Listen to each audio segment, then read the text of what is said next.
Revenue Management es una serie de técnicas que aplicamos para la fijación de precios, tanto en hoteles como en aviones, como en alquileres de coche, todo tipo de sector que trabajan con un producto perecedero, como puede ser pues, el asiento en un avión, como puede ser la habitación de un hotel, y en los sectores donde tenemos fluctuación en la demanda.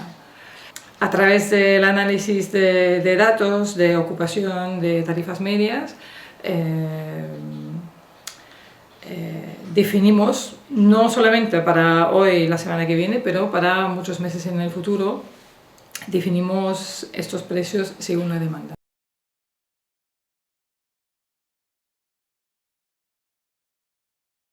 Sería para un hotel, por ejemplo, la ocupación prevista para la fecha en cuestión, datos históricos como la ocupación en años anteriores, se tienen en cuenta el tipo de reservas que ya se han hecho para la fecha en cuestión, cuánto tiempo nos queda para vender las habitaciones que tenemos. Entonces, no es lo mismo fijar un precio para en 2 semanas que para en 3 meses, donde nos queda mucho tiempo para pues, o lanzar promociones, subir precios o cambiar los precios.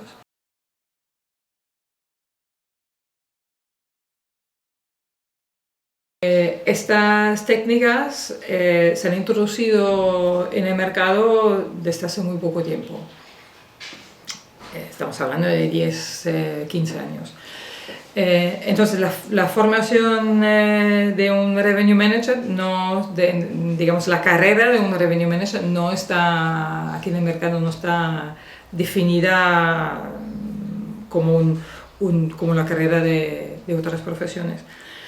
Debería pasar por una experiencia en reservas, en el departamento de reservas y comercial de un hotel, para entender todos los procesos de cómo nos llega a la reserva, en qué segmento se hace, aspectos técnicos de sistemas, etcétera, etcétera. Tiene que entender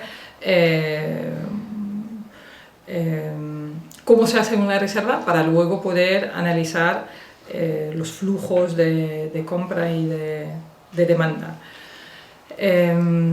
Y luego se tiene que acompañar de una formación teórica de los conceptos que hay, digamos que existen los conceptos teóricos.